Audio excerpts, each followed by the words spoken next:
UP live today, नजर सच पर। जितनी परीक्षाएं हो रही है उसका पेपर लीक हो जाता है, स्थगित हो जाता है। हमको 5 साल में बताइए कौन सा रोजगार दिए हैं, एक भी रोजगार बताइए मुझे।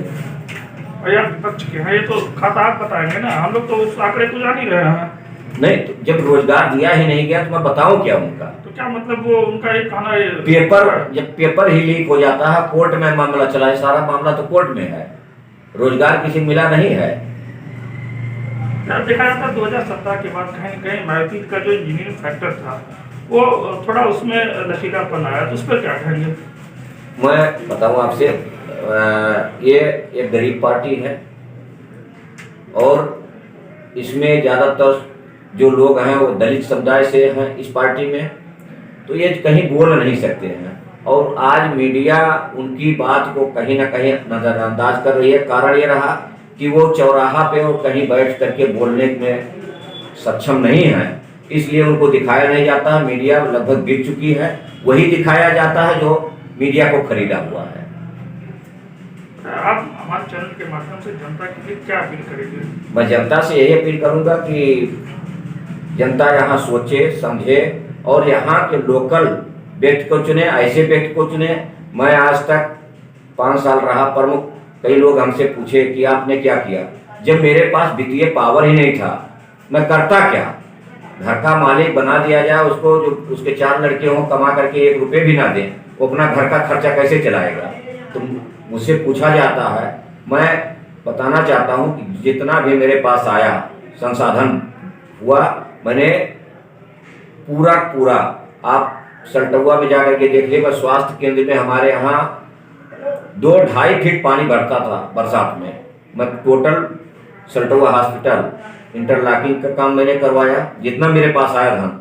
मैंने कहीं ऐसा नहीं किया कि मेरा ये था कि चूंकि जो गरीब शोषित वंचित लोग हैं वो सबसे पहले गवर्नमेंट हॉस्पिटल पहुँचते हैं, जिसके पास पैसा होता है वो प्राइवेट हॉस्पिटल में जाता है। तो मेरा सोच था, मैंने उस काम को करवाया सल्टुआ में। मैं तो क्योंकि मैं बहुत प्रदेश की बात नहीं करूँगा, मेरा स्थानीय मुद्दा है। आप एक भी रोड बताइए, उकड़ा से लेकर के शंकरपुर का रोड आप चले जाइए, पहले आप लोग निरीक्षण कीजिए, मैं कहने से नहीं, महुआरा से केशवापुर तक का रोड जो दुर्दशा है, जिसकी कोई सीमा नहीं, आप अल्टो गाड़ी लेकर के नहीं निकल सकते हैं। अगर बरसात हो जाए, बीच में बरसात हुआ था, मैं चूंकि क्षेत्र में चल रहा था, इतनी बुरी स्थिति है जिसका कोई सीमा नहीं है। तो विकास अपना वो लोग विकास किए हैं, जनता का विकास नहीं किए हैं, और जब तक जनता का विकास नहीं होगा तब तक रुधौली विकास कैसे होगा? देखा जाता है यूपी जो है सबसे बड़ा प्रदेश है और युवाओं के लिए बेरोजगारी जो है यहाँ चरम पे है। तो आप अपनी विधानसभा क्षेत्र से अगर मान लीजिए जनता आपको जीत दिलाती है तो युवाओं के लिए खासा रोजगार के लिए आप क्या व्यवस्था करेंगे आगे?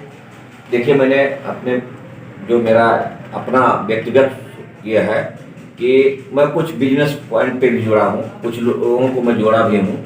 मैं आशा करता हूँ 800-900 लोग मेरे पास काम कर रहे हैं, तो मैं चाहूँगा कि अगर और भी कुछ लोग जुड़ेंगे तो मैं उस तमाम आवेदन भी मुझे मिले हैं तो मैं प्रयास करूँगा। कई राज्यों में मैं कुछ ना कुछ काम मेरा है, तो जो लोग उस लायक होंगे उनको नौकरी जरूर हम दिलवाने का काम करेंगे। रहा सवाल यहाँ बेसिक जो हमारे रुधौली विधानसभा की बात है, हम उम्मीद करते हैं कि अगर गवर्नमेंट बसपा सरकार की बनी तो हम जितना बन पाएगा यहाँ पे प्रयास करेंगे कुछ उनको रोजगार मिले। जैसे आप देखे होंगे 2000 जब बहुजन समाज पार्टी की 2007 में सरकार बनी थी, सफाई कर्मी 1,51,000 सफाई कर्मी नियुक्त हुई थी, और बिना किसी जात बिना किसी धर्म जो आया वो सफाई कर्मी हो गया। जो वो नाले में कूदा था उस समय बस्ती में, वो सफाई कर्मी हो गया। बताइए कहीं पे भ्रष्टाचार हुआ हो उस समय? तो इस सरकार ने भी तो सरकार काटी है, तो हमने भी 4.5 लाख 5 लाख लोगों को रोजगार दिया। कौन सा रोजगार दिया? आप ये भी बताइए मुझे, रोजगार मिला किसमें है?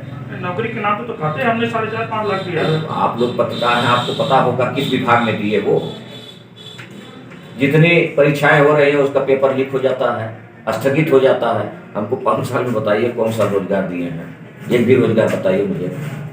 भैया विपक्ष के हैं, ये तो खाता आप बताएंगे ना, हम लोग तो उस आंकड़े को जान ही रहे हैं। नहीं तो जब रोजगार दिया ही नहीं गया तो मैं बताऊं क्या उनका? तो क्या मतलब वो उनका एक कहना है जब पेपर ही लीक हो जाता है, कोर्ट में मामला चला है, सारा मामला तो कोर्ट में है, रोजगार किसी को मिला नहीं है। रुधौली की जनता ये मूड बना चुकी है कि यहाँ से जो बाहरी हों वो बाहर जाएं, क्योंकि जो भी आए वो रुधौली के लिए हित में नहीं था, और जितने भी आए वो कोई रुधौली के लिए कुछ किया नहीं गया है। जो आए हैं बाहरी आए हैं, और भ्रष्टाचार चरम सीमा पे व्याप्त है, ठेकेदारी प्रथा व्याप्त है, इसको समाप्त करना है।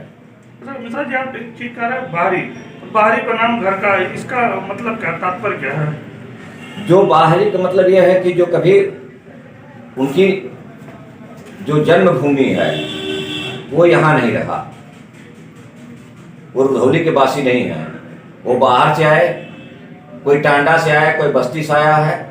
अब ये नहीं चलेगा, रुधौली जनता भी बर्दाश्त नहीं करेगी कि बाहर के लोगों को यहाँ पे आए और अपना विकास अपना तो कर लिए हैं, लेकिन रुधौली विकास नहीं हुआ है।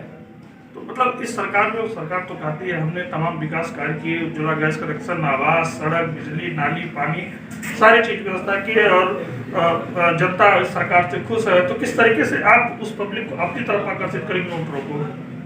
अब कहने के लिए तो वो कह रहे हैं, मुझे बताइए किस उज्ज्वला गैस सिलेंडर देने से काम नहीं। आज गैस सिलेंडर का दाम क्या है? एक गरीब आदमी, वंचित शोषित जो यहाँ का है, वो क्या गैस सिलेंडर भरवा सकता? आप जाइए देखिए, सबके घर में गैस सिलेंडर स्थित पड़े हुए हैं। 1000 रुपये गैस कौन भरवा पाएगा? 400-500, जब ये उज्ज्वला योजना चालू की है 500 रुपये सिलेंडर का दाम था, आज 1000 रुपये दिया जा रहा है। ये क्या है? बिजली दिया गया, आज बिजली का बिल जब आ रहा है तो बिजली बिल नहीं भर पा रहे हैं लोग। ये गरीब, यहाँ पे कोई ऐसा उद्योग नहीं है जिनके पास कोई काम हो, बेरोजगारी है। यहाँ पे ये गन्ना की का सबसे बड़ा उपज वाला देखा जाए रुधौली विधानसभा है, और आज पिछले साल का भुगतान नहीं मिल पाया है। तो ये सारी जो नाकामियां हैं सरकार की, ये सबसे बड़ा फैक्ट है यहाँ का। Please subscribe and don't forget to press the bell icon to get notified whenever we upload a new video.